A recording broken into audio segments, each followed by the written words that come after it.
Assalamualaikum warahmatullahi wabarakatuh. Alhamdulillahi rabbil alamin. Arsala rasulahu bil huda wa dinil haq liyudhhirahu 'alad dini kullih wa kafa billahi syahidan. Asyhadu an la ilaha illallah wahdahu la syarikalah wa asyhadu anna Muhammadan abduhu wa rasuluh. Allahumma shalli wa sallim wa barik ala sayyidina Muhammadin nabiyil ummi wa ala alihi wa sahbihi wa sallim. Ya ayyuhadiron ittaqallaha haqqa tuqatih wa la tamutunna illa wa antum muslimun. Qala Allah Ta'ala fil kitabil karim, a'udzu billahi minasyaitonir rajim. Wa basyiris sabirin alladzina idza asabatum musibah qalu inna lillahi wa inna ilaihi rajiun. Jamaah, ayah, bunda, para santri Al-Azhar Boarding School yang saya hormati, alhamdulillah ketemu pada episode yang kedua. Episode yang pertama berbicara tentang bagaimana puasa mengajarkan kita menjadi abdan syakura, menjadi hamba yang bersyukur. Pada kesempatan ini kita akan berbagi pengalaman bagaimana tentang proses kesabaran. Seperti di episode yang pertama, bahwa kehidupan ini harus disikapi. Sikap yang pertama adalah tatkala memperoleh nikmat dia bersyukur, tatkala kemudian memperoleh ujian maka kemudian bersabar. Kita tahu bahwa ujian adalah sebuah sunatullah. Kita tidak bisa untuk menghindar dari sebuah ujian di dalam kehidupan. Sebagaimana seseorang yang sedang bersekolah, dia menuntut ilmu, maka kemudian untuk naik tingkat itu diberi ujian. Nah, di dalam Al-Quran, di awal tadi sudah saya bacakan potongan ayat, yaitu bagaimana Allah akan menguji manusia. A'udzubillahi minasyaitonirrajim. Wala nabluwannakum bisyai'im minal khaufi wal ju'i wa nafsi minal amwali wal anfusi was samarat wa basyiris sabirin alladzina idza asabathum musibah qalu inna lillahi wa inna ilaihi rajiun. Ayat ini sangat menarik kalau kita lihat dari sisi bagaimana ujian manusia, yaitu kalimatnya adalah kalimat berita. Sungguh akan aku beri cobaan kepadamu. Sehingga secara otomatis cobaan itu adalah sunatullah yang harus kita alami. Oleh karena itu sikapnya tidak lain adalah kita senantiasa bersabar. Bagaimana proses sabar itu? Mari kita jelaskan pada kesempatan berikut ini. Nah, kita memahami bahwa kehidupan itu ibarat seperti roda berputar.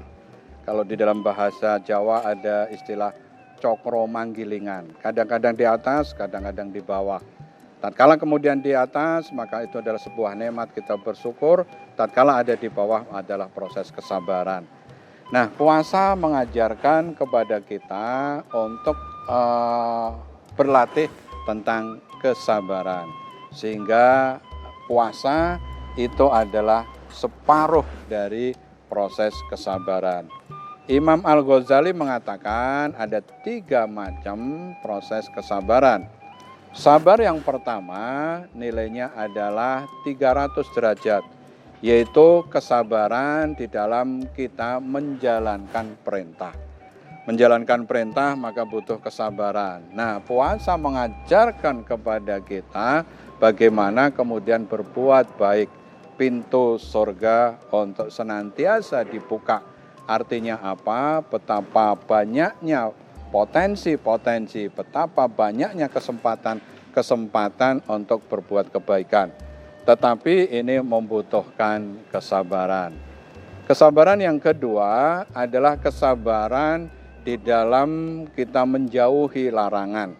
Saya yakin bahwa ajakan-ajakan ke hal yang negatif, ada narkoba, ada geng, ada kehidupan malam yang kemudian sangat menarik, maka dibutuhkan kesabaran. Nah, di dalam ibadah berpuasa, maka kemudian mengajarkan kepada kita bagaimana kemudian pintu-pintu neraka ditutup. Artinya akses-akses untuk berbuat tidak baik itu sangat-sangat kecil, bahkan setan dibelenggu. Sehingga inilah latihan kesabaran yang kedua. Kesabaran yang ketiga adalah sobrulil musibah, yaitu kesabaran tatkala memperoleh musibah. Kita tahu tadi di dalam ayat tadi, ujiannya itu adalah berupa sedikit ketakutan, kemudian kelaparan, kekurangan harta, kekurangan jiwa yaitu kematian, wasamarot buah-buahan dalam artian masa depan mungkin sawah ladang hilang. Wabasyiri sobirin, berilah kabar gembira bagi orang-orang yang sabar. Nah, puasa itu mengajarkan 3 in 1, ketiga-tiganya, yaitu sabar di dalam kita menjalankan perintah, sabar tatkala kemudian kita itu menjauhi larangan, sekaligus kemudian kesabaran di dalam kita memperoleh sebuah ujian yang tidak baik. Nah, kalau tadi dilihat dari aspek kesyukuran, kita berjauhan dengan nikmat, maka disinilah kemudian kita diuji.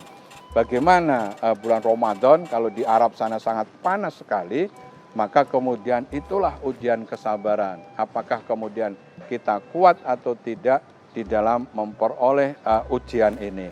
Maka ujung-ujungnya adalah tadi, bahwa kabar gembira atau gembirakanlah orang-orang yang sabar, maka hasilnya dari proses kesabaran itu adalah surga. Sehingga tatkala ada orang kemudian bertanya, kenapa sih sabar itu kok sulit? Nah, kalau sabar itu mudah, maka hadiahnya kipas angin, sepeda, kulkas. Nah, tetapi kesabaran memang butuh satu proses perjuangan. Oleh karena itu tadi, kesabaran adalah surga, yang itulah satu nikmat yang didambakan oleh setiap orang mukmin, seorang muslim, dengan hasil yang berpuasa la'allakum tattaqun. Maka orang-orang yang bertakwa itulah yang kemudian akan digembirakan dengan masuk ke dalam surganya Allah. Nah, pada akhirnya kita nyampe kepada satu proses kesimpulan. Puasa adalah satu anugerah yang diberikan oleh Allah kepada umat Muhammad, yaitu puasa yang sangat istimewa, penuh dengan edukasi. Nah, kita mengharapkan dengan berpuasa ini, yang pertama akan membentuk kita semua menjadi hamba yang senantiasa bersyukur. Bahkan Nabi sampai kakinya bengkak karena ingin menjadi hamba yang bersyukur, sekaligus menjadi hamba yang bersabar. Syukur dan kesabaran inilah akan berujung kepada satu proses kebahagiaan di dunia dan insya Allah kebahagiaan di akhirat, yaitu surga. Mudah-mudahan setelah kita memperoleh pelatihan ini akan bisa dipakai 11 bulan ke depan menjadi tadi hamba yang senantiasa bersyukur sekaligus hamba yang senantiasa bersabar, dan sesuai dengan bulannya yaitu bulan Syawal, diharapkan kita meningkat di dalam kondisi apapun, meningkat di dalam amalia, bekerja, dan juga di dalam kita beribadah. Mudah-mudahan amal ibadah kita diterima oleh Allah dan kita diberi usia panjang untuk bertemu dengan Ramadan yang akan datang. Billahi taufiq wal hidayah. Assalamualaikum warahmatullahi wabarakatuh.